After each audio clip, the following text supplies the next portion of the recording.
And so what's up mga boss, yun, and we are back for another video, no? So yun, may dumating sa atin ngayon na unit, which is the WE M92 Beretta, no?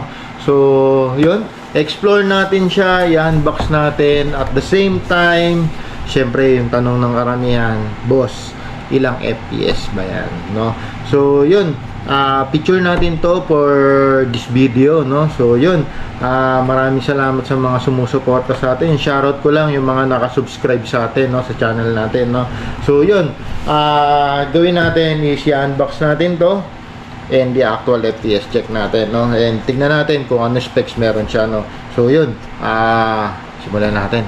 And so yun guys, no, so ito i-unbox na natin yung ating WE M92 Beretta, no. So ito, sabi niya rito is 25 rounder, no, yung magazine niya, tan yung colorway niya, no. So yun, WE yung brand, M92 Beretta yung kanyang model, no. So ito, inside the box merong manual, ayan, diba?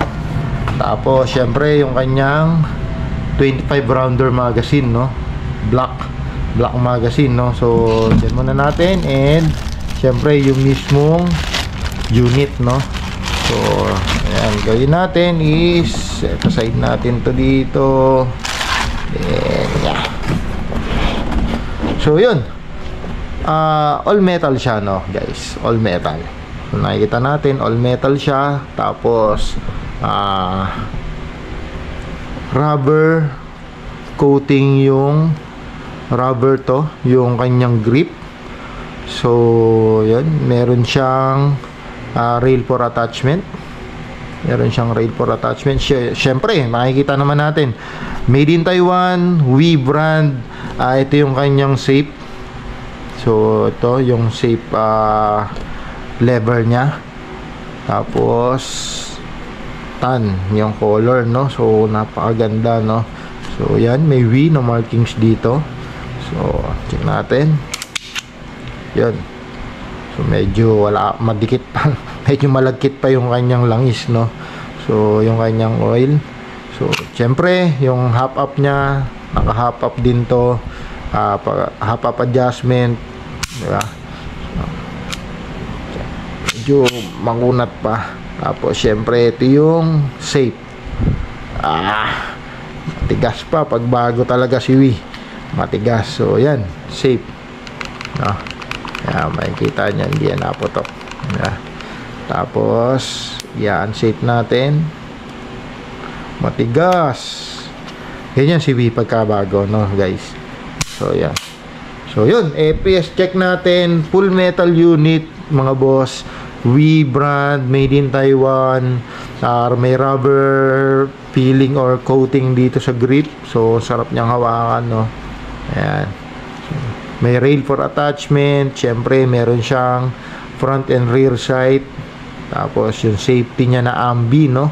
Ambidextrous yung kanyang safety.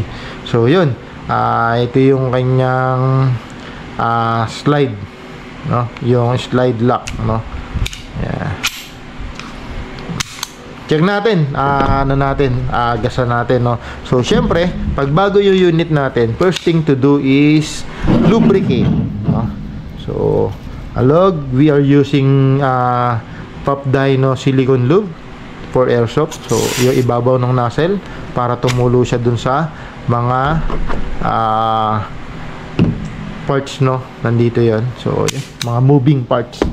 So tapos dito sa ating magazine, itong ibabaw, yan, yung ibabaw niyan. Tapos yung itong bulb na yan, and syempre yung lower bulb, no.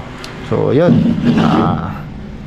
load na natin ng BBs na .20. So hindi siya agaya ng mga ordinaryo na pellet gun, so na dito nilalagyan. So gagawin natin, pull down, make sure na nakahigpit ka ng hawak, kasi once na nabitawan mo yan, pwedeng masira o madamage yung maglip natin, no. Although napapalitan naman yung maglip, no. So ito, makikita nyo, small opening, yung wide opening, doon tayo mag-inject ng BB loader, no, ng BBs. We are using .20 BBs para sa chrono, no. So standard yon. So yun, ngayon guys, pwede naman pigain mo na kaagad dyan. Pero kung ako, ayusin na natin kasi kailangan, ang rules natin dito is mag-perfect alternate siya, no? Pangit yung patlang-patlang, yung tipong mangyari is yan, wala, talagang nag-aano siya, no? So total dito lang naman nalaglag yung bibis natin na yan, sama na natin, no? Pero yung mga mataas ang nilaglagan, yung mga ano, huwag na nating gamitin pa, no? So yun, ganito karaming bibis lang, actually marami na yung bibis na yan, kasi for chrono testing lang naman tayo, no? Makita lang natin yung actual outcome ng FPS nya, no? So yun, gas up tayo. We are using siyempre 12 kg na Pop Dyno, no? So Pop Dyno 12, no? So yun, 12 down lang natin ng ganyan, 8 seconds, 1 2 3 4 5 6 7 8. Tapos pakiramdaman lang natin kung may sisingaw. Wala naman, no? So yun, gagawin natin is insert natin yung magazine, no? Yan, no? Huwag natin bebibihin, kailangan yan, marinig natin yung clicking sounds, no? So ito, gagawin natin is pull back and let go, no? So yun, ang gagawin natin ngayon, ikokrono natin. So sama ko kayo, babaklasin natin to. Yan. So baklas tayo ng GoPro natin. Yung may wagang krono natin, set natin sa 0.02, no? So yun, since ready to fire na to, yan, sasama ko na kayo dito, no? So yun, M92 Beretta TAN firing. Oh, yan yung FPS nya, guys. 342. Lakas ng recoil, 330. Yan. 337. Yan. Lakas ng recoil nya. 339. So consistent, no? Yan, try natin i-double tap. So 322 pag naka-double tap, no? Try ulit natin.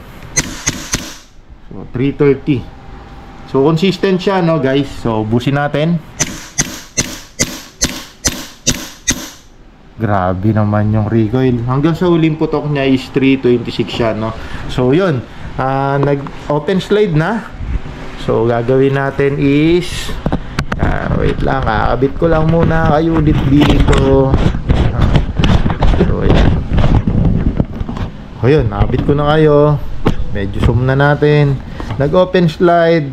First thing to do is yan, remove the magazine. So yan. Tapos itong slide down. Kaya siya nag-open slide, guys, wala nang bala, no? So parang tunay na bem-bem din talaga, no? So gagawin natin, slide down and watch this, hammer down, no? Para safe, no? Para safe. Yan. So yun, guys, nakita natin sobrang solid, 330 to 340 FPS outside the box. So sobrang solid niya. Ang pogi, medyo may weight siya since full metal siya, and yung grip lang niya yung rubberized, no? Rubberized siya. So ang ganda ng feeling, ang sarap hawakan, ang sarap i-grip, no? So yun, meron tayong 25 rounder magazine. Nakita nyo naman yung putukan kanina, ang lakas ng recoil. So yun, so guys, ito, this is M92 na TAN Beretta, no? So yun, maraming salamat. Follow nyo kami o subscribe kayo sa channel namin. Hit nyo yung notification bell para updated kayo sa mga latest videos natin and uploads natin. Yun, maraming salamat. Savage Airsoft, maraming salamat po.